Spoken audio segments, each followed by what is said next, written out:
Hello and welcome back.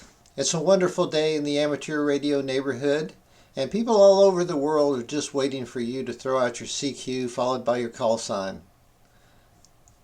Perhaps you recall from previous videos that I'm a proponent of digital modes. Computer software does a great job of processing weak signals and making sense out of them. It can do so with signals that are so low that we can't even discriminate them with our human ears. I encourage you to experiment with data modes on your own, and you can do so even on VHF or UHF channels. Just be careful of what frequencies you choose because data signals can be annoying to those who are listening to it. Well, are you ready to learn? Let's get started. This is the Amateur Radio General Class License Course, Lesson number 8. I'm your instructor, Gary Stevens, Kilo Echo 2 Gulf Sierra. That's KE2GS. This is sub-element G8, Gulf 8. There are 3 exam questions derived from these 3 groups of 38 questions. And this is the 2019 through 2023 General Class FCC Element 3 question pool, which became effective on July 1st of 2019. We're going to be talking about signals and emissions. Gulf 8 Alpha pertains with carriers and modulations, AM/FM single-sideband, modulation envelope, digital modulation, and overmodulation. Gulf 8 Bravo talks about frequency mixing, multiplication, bandwidths of various modes, deviation, duty cycle, and intermodulation. And finally, Gulf 8 Charlie, we're going to be talking about digital emission modes. And first up is Gulf 8 Alpha.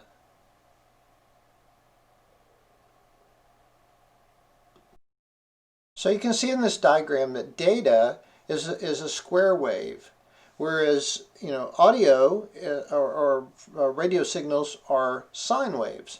So the problem is to get from data mode to a radio wave. So we can do that with by the magic of certain circuitry. For the exam, you just need to know that an FSK signal, or frequency shift keying signal, is generated by changing an oscillator's frequency directly with a digital control signal. Another way we can transmit information is through phase modulation. So you can see here that we have our message signal and our carrier wave, and we mix the two with some magic circuitry, and we come up with a phase modulated signal. For the exam, you need to know that the name of the process that changes the phase angle of an RF signal to convey information is phase modulation. Phase angle, phase modulation. And here's our more familiar frequency modulation. So we have our message signal, our carrier signal, and we mix the two and we get our frequency modulated signal. So for the exam, you need to know that the name of the process that changes the instantaneous frequency of an RF wave to convey information is frequency modulation. Instantaneous frequency, frequency modulation. Here we have another phase modulation question.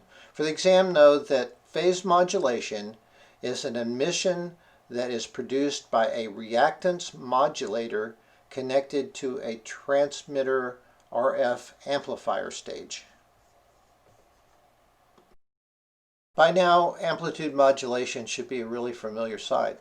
So we have our message signal and we have our carrier, and the output, you notice the amplitude is varied in direct proportion to the message signal. For the exam, you need to know that amplitude modulation is a type of modulation that varies the instantaneous power levels of the RF signal. QPSK31 is just a variant of phase shift keying. For the exam, you need to know that it has certain characteristics, and they are it's sideband sensitive, its encoding provides error correction, and its bandwidth are approximately the same as BPSK31. For the exam, you need to know that the single sideband is the phone emission that uses the narrowest bandwidth. And you can see by these diagrams that it only uses half of what the full AM modulation uses. So you'll hear the term a lot, overmodulation and excessive bandwidth. And the effect of overmodulation is excessive bandwidth. So you can see by the overmodulated signal that it does use a little bit more than what it should be using. So if two tones, like a touch-tone telephone, can send out data, imagine what 8 tones can send out. It can send out more information. For the exam, you need to know that 8-tone frequency shift keying is a type of modulation that is used by the FT8 digital mode. So if you exceed the amplitude, you can get some clipping, as you can see in this diagram. For the exam, you need to know that signal distortion caused by excessive drive is what is meant by the term flat topping when referring to a single sideband phone transmission. So everyone knows what an envelope is. With a carrier or with a modulation envelope, it is you can tell by this example, is just kind of following the peaks. For the exam, you need to know that the modulation envelope of an AM signal is the waveform created by connecting the peak values of the modulated signal. Hopefully this image shows you the signal to noise here. So here you have the signal, but you can see that it's also kind of hidden in the noise. And again, the computers can pick this out. For the exam, you need to know that FT8 is a narrowband digital mode that can receive signals with very low signal-to-noise ratios. This brings us to Gulf 8 Bravo section, frequency mixing, multiplication, bandwidths of various modes, deviation, duty cycle, and intermodulation. We've talked about oscillators, which is just generates a frequency. So a local oscillator is a mixer input that is varied or tuned to convert signals of different frequencies to an intermediate frequency, or IF. For the exam, you need to know that if a receiver mixes a 13.8 megahertz VFO with a 14.255 megahertz received signal to produce a 455 kilohertz intermediate frequency signal, the type of interference a 13.345 megahertz signal will produce in the receiver is an image response. And this question deals with heterodyning, and perhaps you remember a heterodyne receiver from the technician license course. But for the exam, you need to know that heterodyning is another term of mixing of two radio frequency signals, or two RF signals. So we should all know by now what a mixer is. The term multiplier just refers to an ideal mixer. For the exam, you need to know that a multiplier is a stage in the VHF FM transmitter that generates a harmonic of a lower frequency signal to reach the desired operating frequency. In an earlier discussion or section, we talked about Pactor as a digital mode. and this bandwidth is about 2300 hertz. For the exam, you just need to know that the approximate bandwidth of a factor 3 signal at maximum data rate is 2300 hertz. In this question, we're asked, what is the total bandwidth of an FM phone transmission having 5 kilohertz deviation with a 3 kilohertz modulating frequency? So the total bandwidth is 2 times the frequency modulation plus the deviation. So 2 times 5 kilohertz plus 3 kilohertz is 2 times 8 kilohertz, or 16 kilohertz. So for the exam, you need to know that the total bandwidth of a FM phone modulation or phone transmission having a 5 kilohertz deviation and a 3 kilohertz modulation frequency is 16 kilohertz.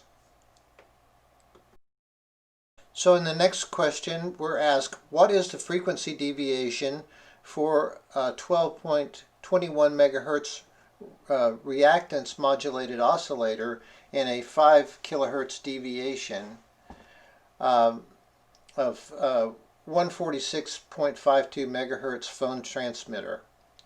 So in order to derive that, we take the 12.21 megahertz, which must be multiplied by 12 in order to get the 146.52 megahertz signal. So 146.52 divided by 12.21 equals 12. Thus, the deviation at 12.21 megahertz would be 1/12 of the desired modulation. So 5 kilohertz divided by 12 equals 416.66 hertz. Or if you don't want to do the math, just remember that the frequency deviation for a 12.21 megahertz reactance modulated oscillator in a 5 kilohertz deviation at 146.52 megahertz phone transmitter is 416.7 hertz. So the question is, why is it important to know the duty cycle of the mode you are using when transmitting? So, for example, if you're holding down the CW key or Morse code key, it's a 100% duty cycle. So in doing so for a long period of time will cause your transceiver to overheat and fail. Plus you're radiating those around you.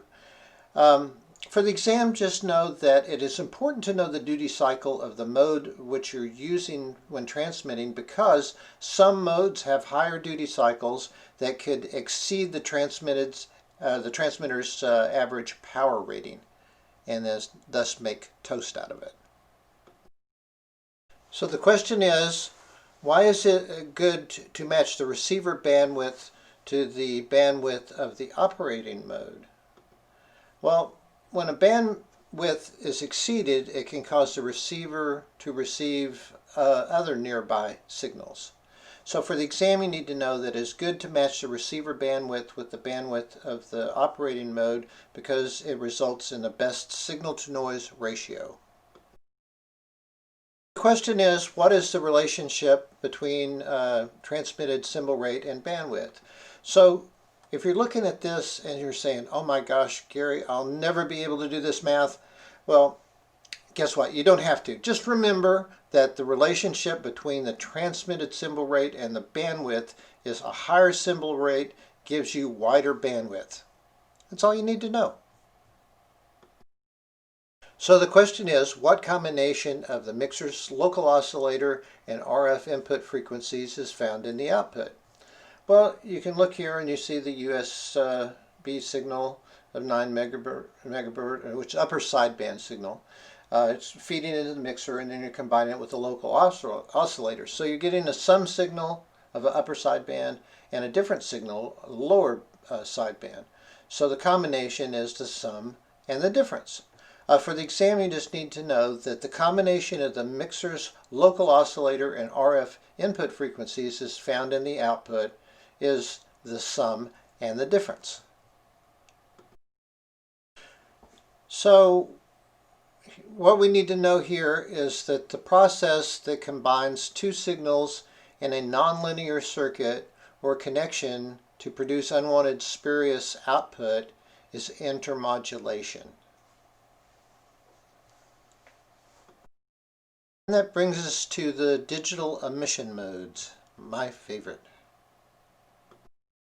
Are you aware that there's an amateur radio emergency data network in which you can actually use it like in an internet connections for your computers? Well, there is. But for the exam, you need to know that 2.4 gigahertz is the band where amateurs share channels with unlicensed Wi-Fi service. So this is a map of my whisper station.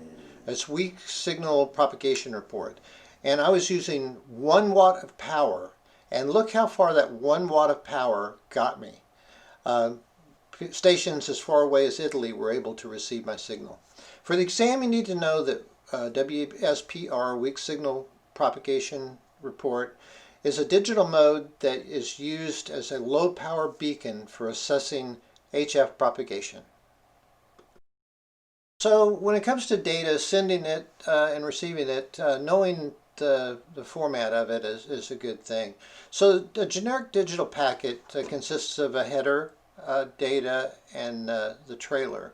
But for the exam, you need to know that the header is the part of the packet frame that contains the routing and handling information. Well, this image is 7-bit ASCII code. It does show kind of the formats of what they're talking about with the baud out code. The only difference is the number of bits, ASCII being 7 and baud out being 5. But what is needed to know is the start bit. So a 5-bit code with additional start and stop bits best describes a baud out code. So with Pactor, it's kind of unique, which it gives error correction, which is provoked by negative acknowledgement, or NAC, which there's also an ACK, which is acknowledgement. For the exam, you need to know that in Pactor protocol, what is meant by NAC response is the transmitter packet is that the receiver is requesting that the packet be resent. So we all know what happened when a connection is dropped. You know, if the power goes out and the internet goes down, everybody's going, oh man. Okay, well, we need to know for the exam that the action that results from the failure to exchange information due to excessive transmission attempts when using Pactor or WinMore is that the connection is dropped. And when we lose packets, sometimes it will request to resend. So for the exam, you need to know when receiving station responds with ARQ data mode packet containing errors, it requests that the packet be retransmitted. So you can see in Varicode by this chart that some characters use more bits than others. You know, particularly the lowercase, you can see for the most part uses less than the uppercase or the special characters. For the exam, you need to know that the statement that is true about PSK31 is that uppercase characters use longer varicode bit sequences and thus slow down transmissions. And why the guys that wrote this test think this is important, I have no clue. But just know that the number 31 in the acronym PSK31 represents the approximate transmitted symbol rate. I'm drawing a blank here, guys. I don't know why they put this on there. Some data modes use a thing that's called forward error correction. And it basically just sends the information ahead of time redundantly, or repeats itself so that it can correct, the receiver can correct the errors itself. For the exam, you need to know that forward error correction, or FEC, allows the receiver to correct errors in the received data packets by transmitting redundant information with the data. So in the computing world or digital world, it's basically everything is boiled down to a true or false, on or off, a 1 or a 0. And the same thing is true when we're trying to transmit this data using frequency shift keying. We use what's called a mark and a space. So the mark is true and the space is false, or on and off. For the exam, you just need to know that the two separate frequencies of a frequency shift keyed signal are identified as mark and space. If you didn't know, now you know. If you recall from the earlier slide of varicode, that's very common. That's the type of signal that's used by phase shift keying 31. So you can see here that the difference between the ASCII, the RTTY, Morse code, and varicode, and this is all sent in the same character. So you can see that the varicode is really terse, compact, and does things really well. So for the exam, you need to know that the type of code used for sending characters in a PSK31 signal is varicode. You know, some modern transceivers and software-defined radios have displays that show a waterfall, which allows you to see the signals. It's kind of basically a spectrum analyzer, or a window into a spectrum. For the exam, you just need to know that overmodulation is indicated on a waterfall display by one or more vertical lines on either side of the digital signal, as represented by this image.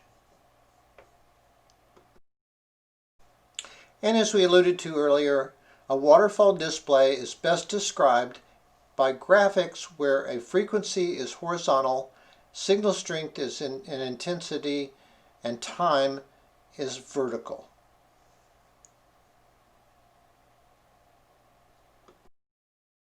Thanks for hanging in there. This is the end of Lesson 8. Well, I hope you've enjoyed today's lesson. We only have a couple more sections left, so hang in there. If you haven't done so, please subscribe to this channel. And if you like this video, please click the like button below. And feel free to leave any questions or comments below. Well, until next time, never stop learning.